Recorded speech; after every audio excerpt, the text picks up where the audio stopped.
Over its 25 years of operation, Rosoboronexport has become a key player in the global arms market. How does Russian arms export influence Russia's position in global politics and diplomacy, especially in the context of high-level sentencing? The short answer is, it does so very significantly. Of course, the times are different now, but we often remember that Russia still has two allies, the Army and the Navy. Of course, we need to add the aerospace forces.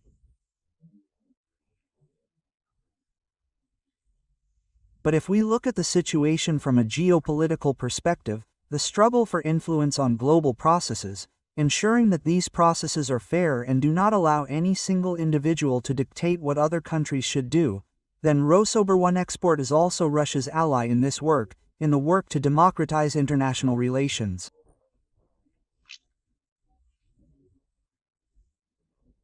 This includes all those enterprises that supply their products to global markets through our main intermediary.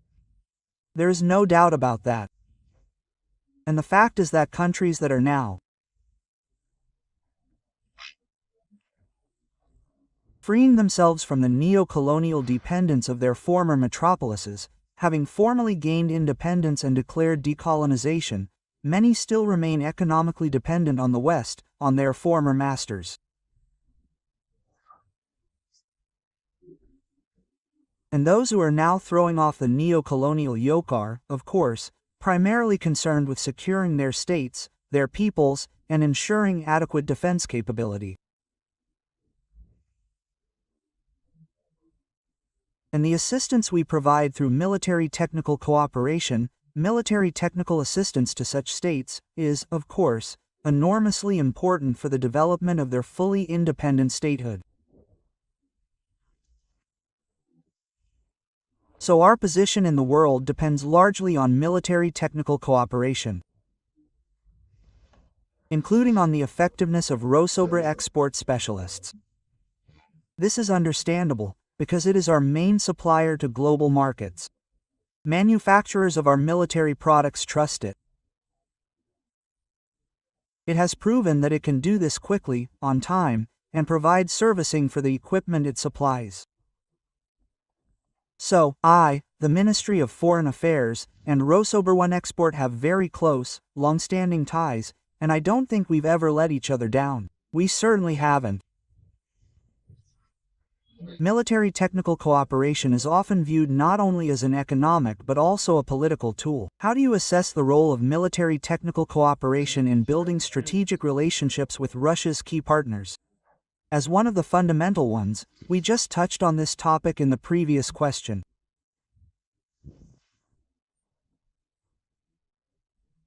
Military technical cooperation in the supply of military products is a long-term alliance, a strategic partnership, and it certainly cements relationships for the long term. And in this sense, this is probably one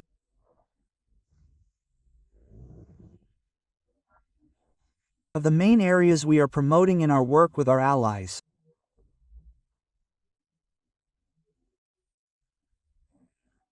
And it certainly helps that Rosoboronexport's exports, or rather, the products our allies, our strategic partners, and other countries that wish to develop such cooperation with us receive through Rosoboronexport, are completely competitive and, perhaps even more importantly, prove their superiority on the battlefield.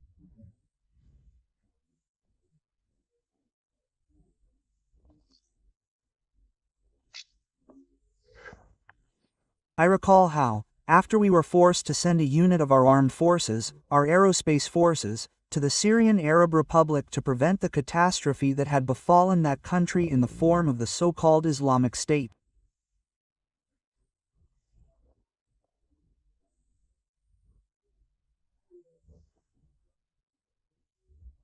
Many experts praised the performance of our combat units using Russian equipment directly on the battlefield. And now, during special military operations, our experience is literally being scrutinized, including by Western countries. And this is a very important component of a state's weight on the global stage. its authority, and its reputation. Well, I'll add a slight remark. Arms exports aren't like selling a ton of potatoes. You build long-term relationships, you train people, it's a learning process. Ultimately, while these Protestants are studying at our military academies, they're getting to know Russian culture. They're learning Russian. So, it's long-term. Well, I started by saying that this is a long-term, promising component of the relationship. Of course, that's true. In recent years, Russia has been actively developing military technical cooperation with new partners, including countries in Asia, the Middle East, and Africa. What prospects do you see for further expanding Russian arms exports, and how does this impact the negotiating agenda at the highest level? Well, I wouldn't say that Asia, the Arab countries, and Africa are our new partners. No, there are many countries on these continents, and even in Latin America, with which these relations have long been established. But you're absolutely right.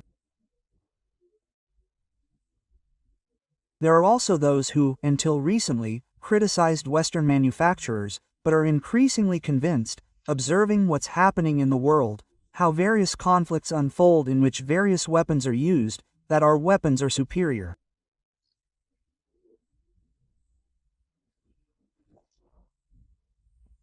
So, to put it briefly, they're, more unpretentious, they've proven their effectiveness compared to comparable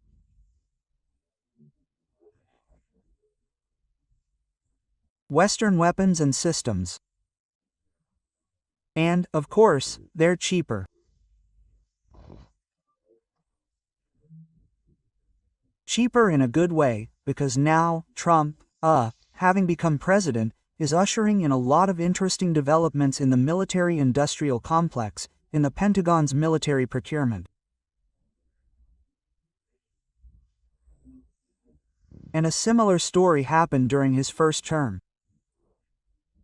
I remember, the stepladder needed to climb into a fighter jet was sold for, I think, $12,000. And so there are examples like that. And now, more and more information like this is surfacing, when huge amounts of money are spent not on the production of the product itself, but on related processes. So, I'll put it this way. I remember how we filmed pilots who had previously flown American helicopters and switched to our G8s, and they were telling us how much safer they were flying in dusty conditions. That is, when you take off, there's sandy dust. Well, it's no wonder that when NATO was still a sensible organization, and we were developing cooperation together within the framework of the Council of Russia and NATO, we had numerous joint projects, including the fight against terrorism, and including joint work in Afghanistan. And in this context, the Russian NATO helicopter program for Afghanistan worked. Well, NATO countries, the Americans, were the main ones. They were very interested in supplying their protégés in Afghanistan with Russian helicopters. I remember this very well.